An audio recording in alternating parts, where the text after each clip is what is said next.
Olá, pessoal, tudo bem, galerinha do Ensino Fundamental, 8º ano? E aí, pessoal, como é que vocês estão?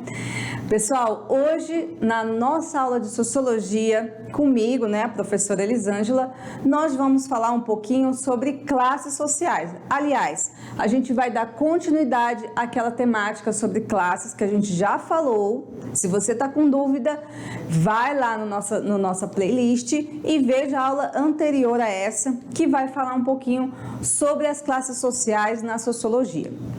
E aí, a gente continuando na aula de hoje, nós vamos falar, pessoal, sobre ricos, pobres e classe média. Exatamente. A gente vai falar um pouquinho do que é a concepção que se entende aqui no Brasil de ser rico, a concepção de ser pobre e a concepção de ser aquele meio termo, né? Aquele que nem é rico nem é pobre e que é conhecido aqui do Brasil como classe média. Entenderam agora, pessoal? Então, vamos aqui para a tela comigo para a gente ver quais são os assuntos que nós vamos tratar na nossa aulinha de hoje, galera. Aula 16. Isso mesmo, olha só. Nós vamos falar do que é classe social, né? Sobre o que é classe média, classe baixa e classe alta. Então, a gente tem aqui basicamente, né, a sociedade vai se dividindo ao longo do tempo em várias classes sociais, ok? E aí a gente vai construindo uma ideia do que seja o rico, né? A gente pensa, o rico é uma pessoa que tem muitas posses, que tem muito dinheiro, muitos carros, né? Aí a gente tem o contraste disso, que é a diferença total, que seria o pobre. Então, o que o pobre é? Uma pessoa que não tem dinheiro, que não tem acesso à educação, enfim, uma série de dificuldades financeiras. E tem aquele que a gente fala assim, nem é tão rico, nem é tão pobre, tem uma condiçãozinha melhorzinha, que a gente chama de classe média. É isso mesmo. Então, a gente vê aí que existem essas diferenças que estão dentro das classes sociais que a gente estuda na Sociologia. Isso mesmo, pessoal, olha só. As classes sociais, na verdade, gente, elas surgem das diferenças econômicas entre as pessoas. Então, à medida que as pessoas vão ganhando mais, vão ganhando menos, vão tendo prestígio na sociedade, de uma certa forma que a gente chama também aqui de status, a gente vai tendo essas diferenças, entendeu? Então, olha só, você, meu aluno, minha aluna, já parou para pensar como isso é comum, a gente dividir as pessoas em classes, né? Como se a gente tivesse aqui um grupo A, grupo B, grupo C, e delas a gente vai construir os estereótipos, entendeu? Então, a gente vai construindo a ideia, o modelo de sociedade a partir das classes também, beleza? Bom, então assim a gente começa a nossa aula falando que sim, não é só rico e pobre que existem. Há outras formas de classificação, há outras maneiras de classificar e entender os grupos sociais, tá bom? Vamos anotar então o que seria essa construção aí dessas classes, né? A gente tem um conceito clássico, que é um conceito mais histórico, que vai desde o conceito marxista de classes sociais, mas a gente sabe que há outros estudos recentes para falar do que é classe social, tá? E aí a gente tem também essa divisão aí. O que eu quero dizer, pessoal? Que no modelo do Marx existe apenas o burguês, lembra? Versus o proletariado, né? Então, não existia uma classe intermediária aqui. Aí a gente foi desenvolvendo, a sociedade, a economia no mundo também foi desenvolvendo, e aí surgiu uma intermediária desses dois, que seria o quê? Essa aqui, ó, a classe média. Então, ela vem como se fosse assim aquelas pessoas que nem são tão pobres, nem são tão ricas. Porém, gente, olha só, esse estudo é tão curioso que a gente vai ver que dentro do meio entre classe média e classe baixa e classe alta, a gente tem outras classificações. Vamos conhecer? Vem aqui comigo. Bom, quem é o instituto que estabelece essa diferença, que vai estudar os modelos de classes sociais, além da sociologia, claro. Esse aqui, ó, Instituto Brasileiro de Geografia e Estatística, o famoso IBGE. E aí o que aconteceu? O IBGE, ele criou um modelo de medição que abrange essa classe média aí e baixa, né? E classe alta entre classe A, B, C, D e E, ok? Sendo que a classe A seria como se fosse assim, os ricos, que têm maior poder aquisitivo e concentração de renda. E a classe E seria aquela com menor poder aquisitivo, ou seja, menor concentração de renda. É isso mesmo. Então, no meio disso tudo, a gente tem aí classe A, B, C, D e E. Quase assim, 5 classes diferentes. O que se difere muito, né, gente, do modelo marxista, tá? Então, aí a gente tem outra questão também, que leva-se em consideração na hora de você medir o poder aquisitivo dessas classes. O que é? O IBGE estabeleceu que o rendimento monetário, né, dessas famílias também leva-se em consideração, tá? E eles fazem o quê? A coleta de dados nos domicílios. Então, isso quer dizer o quê, pessoal? Que de vez em quando o IBGE, ele vai mandar os seus colaboradores irem lá na sua casa visitar a sua residência. Para quê? Para mostrar, para perguntar para você, fazer uma série de perguntas, de levantamentos, para saber se você, né, qual é o nível, né, dessa classe que você se enquadra. Então, tem lá, ele vai lá, visita a sua casa, pergunta quanto vocês têm de renda familiar, né? Ainda outros quesitos importantes que vai fazer você, né, para eles poderem fazer essa medição. Eles fazem uma amostra, assim que a gente chama, né? Pega um quantitativo da população e faz uma amostra para ter uma noção, uma ideia de como essa população aí está sendo classificada. Por isso que de vez em quando o IBGE precisa, né, de tantos e tantos anos fazer esse levantamento, até para levantar estatísticas e também levantar dados para quê? Para que os governos possam fazer as suas políticas públicas. É assim que acontece, pessoal. É o quantitativo de pessoas, de crianças, de renda, da população pobre, da população que está passando fome. Tudo isso é importante como um dado para ser levantado, tá certo? Aqui vamos voltar para a nossa tela, para a gente ver o seguinte.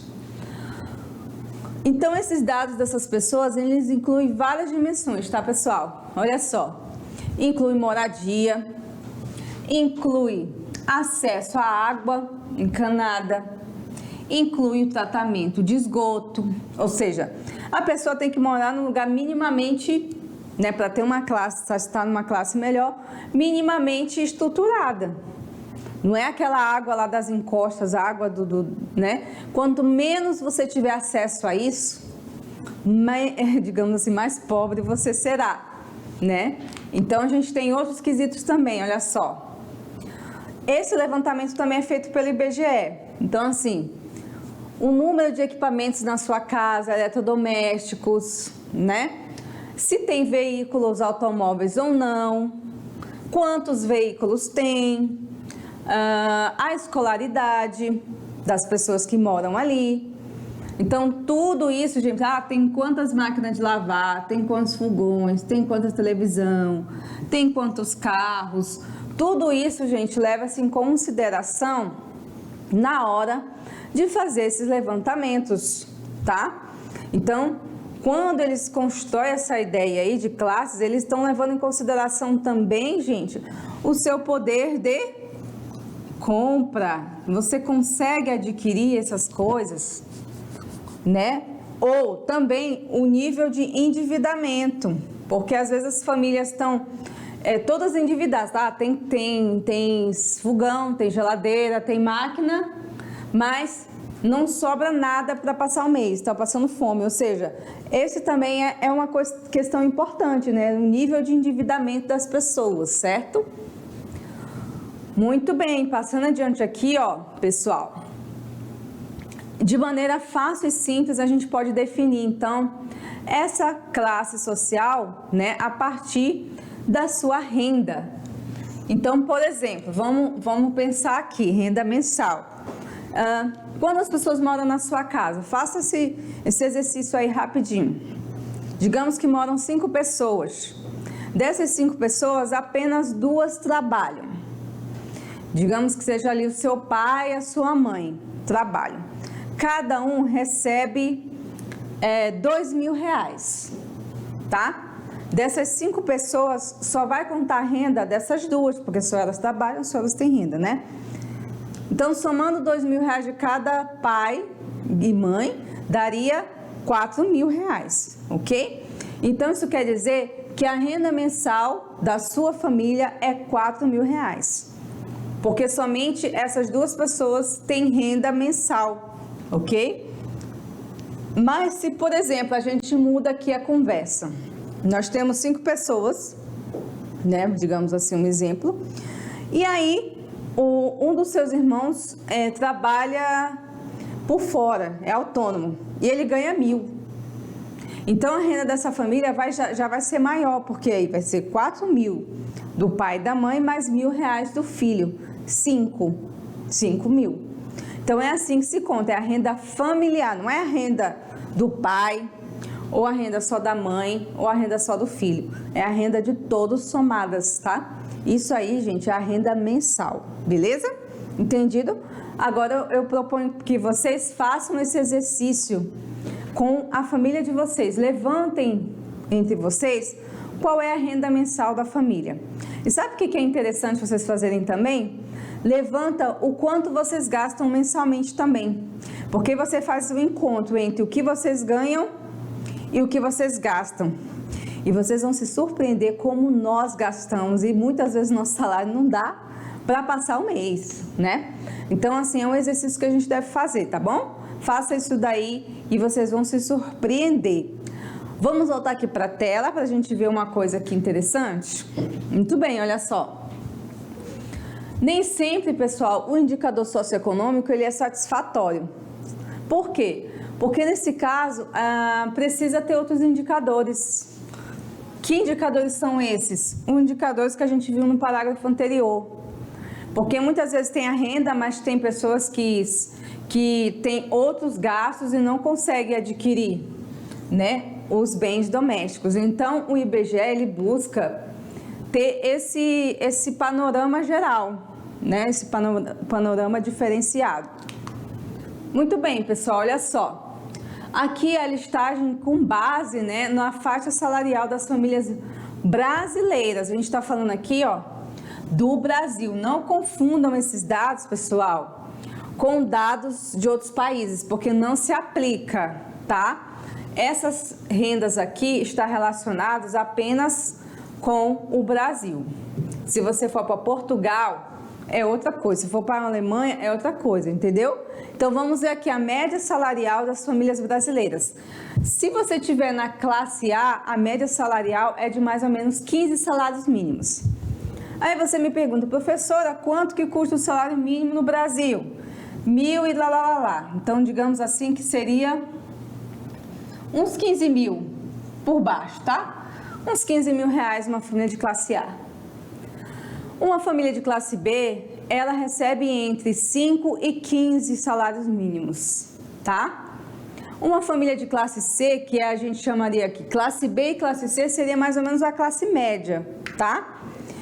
Vai receber de 3 a 5 salários mínimos, seria aí uns 4, 5 mil reais, né?